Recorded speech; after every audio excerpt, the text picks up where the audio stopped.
Друзья, приветствую вас. Сейчас вы увидите интервью с действительно неординарным человеком. Я очень рад, что эта встреча состоялась, и мне удалось снять это интервью, потому что мне кажется, что на жизненных примерах таких людей мы можем понять некоторые, казалось бы, простые, но исключительно важные вещи в жизни. В общем, смотрите, надеюсь, вам понравится.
Chris, so what's your story? I remember you were telling me in Venice Beach, you went to jail, right? Yeah, at a very young age, I got strung out on crystal meth.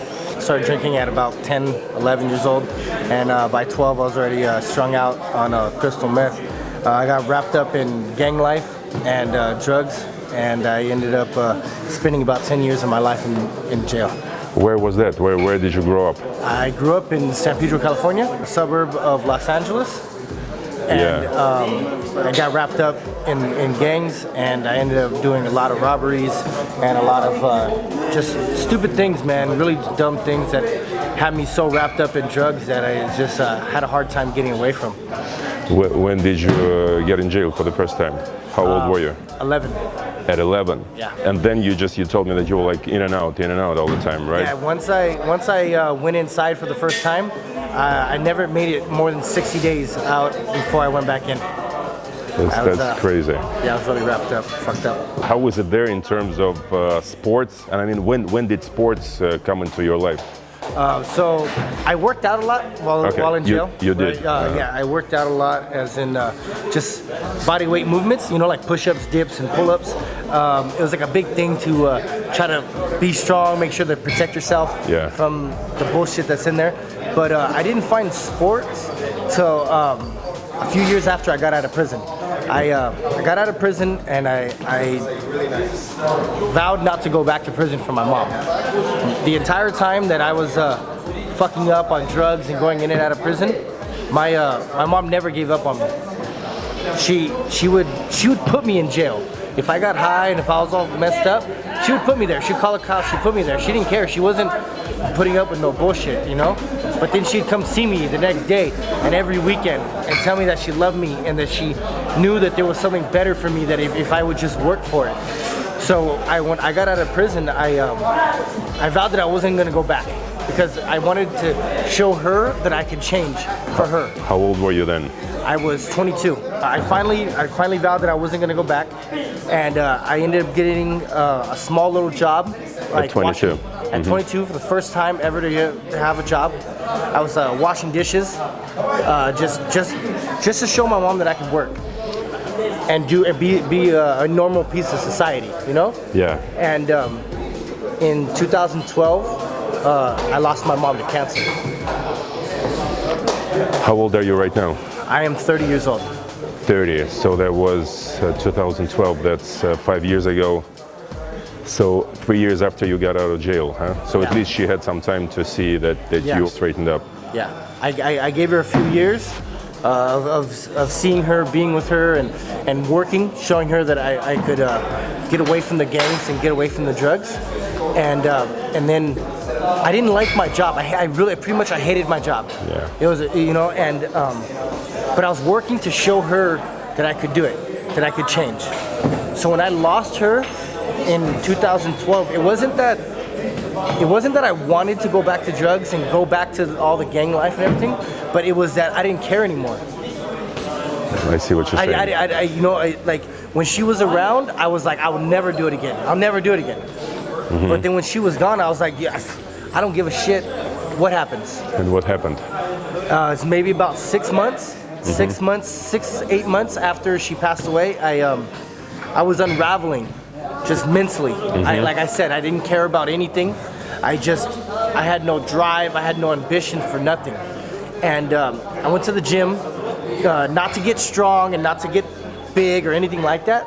I went to the gym to exhaust myself.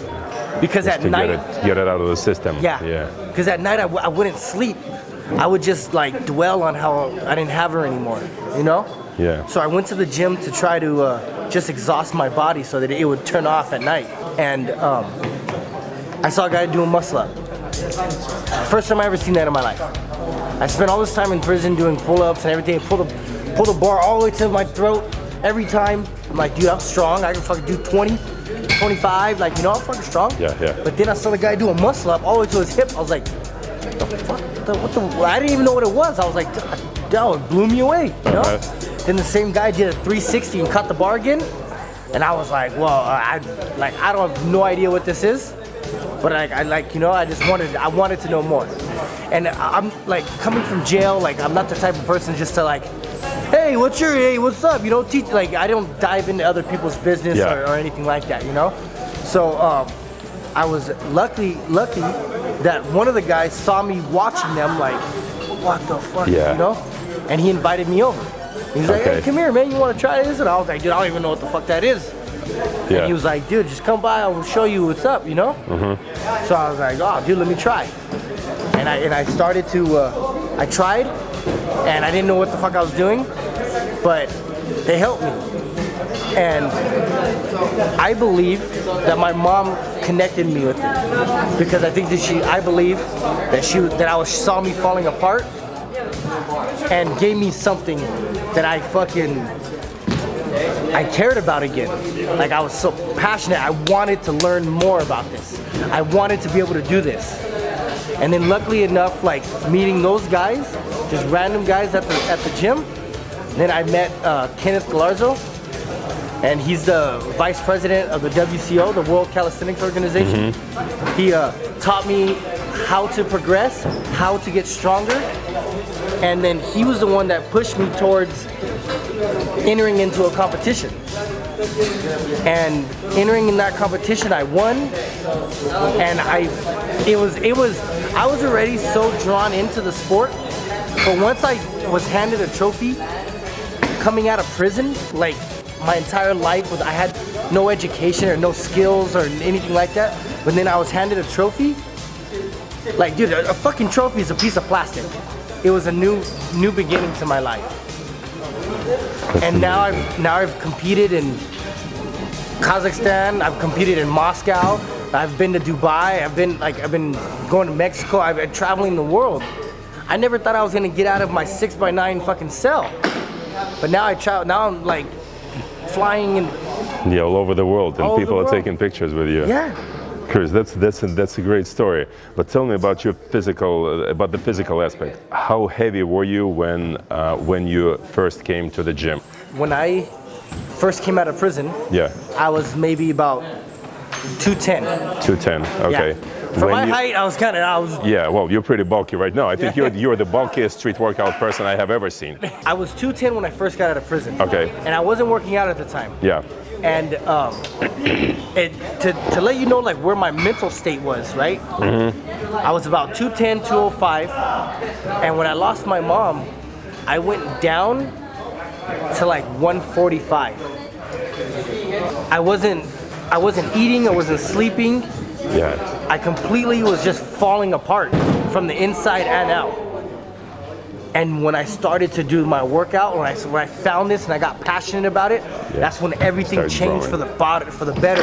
I started to work out better. I started to eat better. You know, I'm about 88 kilos right now. There's even such a concept that street workout guys, they don't train legs because it makes it more difficult for them to do the upper body strength movements because it's just too heavy to lift those legs. But you do train legs. I train legs all the time. And you still do those amazing handstands and everything. Gotta train So what's your philosophy? What's your motto basically in training? Become stronger, period. Doesn't matter everywhere, it doesn't matter where. Everything. You can't build a house on sand. Can't build a house on sand, right? So like if you want all the upper body, like dude, you gotta carry yourself with your legs. So you gotta have legs. I mean, even though I wanna do a planche and I wanna do a flag, I don't only wanna do a flag. I wanna do flips. I wanna do, I wanna fucking explode. I wanna jump on things. I wanna fucking be able to lift. I wanna be able to squat a bench like you saw me do in Venice. Yeah. I wanna be able to do everything. What's your immediate goal? What are you striving for right now? Is there any goal for the next few years? Next few years, I'm trying to talk to the youth. Okay. I started Good going for to you, jail, man. and I was really wrapped up in drugs at such a really young age. And like I told you, it was about 10 years that I continued to do all that stupid shit. And the reason why I continued for so long is because I didn't believe in myself. I didn't believe that I could change after doing it for so long. After 4 years of drug use, like how am I gonna stop this? After in 5 years and 6 years, and I'm like, dude, I didn't go to school. What am I gonna do? I might as well just fucking keep doing this shit because I don't have nothing else to do. But after 10 years, I finally saw that I could just stop. And even though I've went down this fucking dark path so far, I can still turn around and just walk right back out of it. As long as I was willing to actually put the effort in to do it. So that my goal now is to try to talk to kids. Try to talk to anybody that'll listen to me, adults, anything. That with the right amount of effort put in, anything is possible. Anything.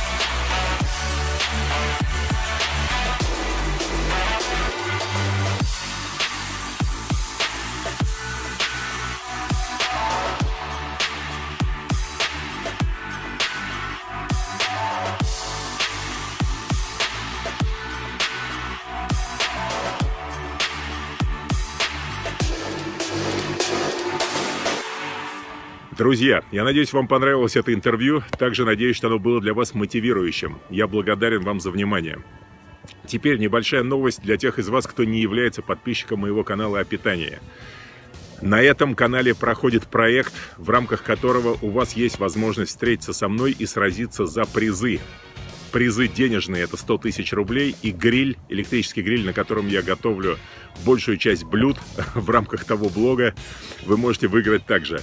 Значит, что вам для этого нужно? Вам не нужно быть профессиональным кулинаром, но вам нужно иметь рецепт блюда, которым вы сами пользуетесь, здорового и полезного блюда, естественно. И вам нужно иметь смелости достаточно, чтобы записать минутное видео с рассказом об этом блюде и выложить это описание у себя в Инстаграм. То есть вы поняли, вам не нужно готовить, вам нужно просто положить перед собой продукты и рассказать в течение минуты об этом блюде, почему оно интересное, вкусное, полезное, и выложить в Инстаграм с хэштегом, который вы сейчас видите на экране. В начале этого рассказа нужно сказать, что я снимаю это видео для участия в 3-м сезоне «Битвы на гриле». Вот и вся сложность. Это блюдо нужно быть в состоянии приготовить на раскаленной поверхности. Чем быстрее вы выложите это видео, тем выше вероятность, что вы попадете уже через неделю в обзор этих видео в следующем выпуске на канале о питании. Короче, друзья, я вас призываю к участию. За ваши видео потом будут голосовать, будут выбраны 6 лидеров по количеству голосов. Точнее, даже так, сначала жюри в которое вхожу и я, выберет 15 наиболее интересных рецептов. Потом уже пройдет голосование в Инстаграм, где будут выбраны 6 финалистов. Если вы живете не в Москве, вам будет оплачен билет для того, чтобы приехать на финал. То есть, в общем, никаких расходов с вашей стороны, только главный расход — это решиться на запись минутного видео и выложить его у себя в Инстаграм. Вот и все. Так что, ребят, давайте, дерзайте, я жду ваших видео. Удачи, пока!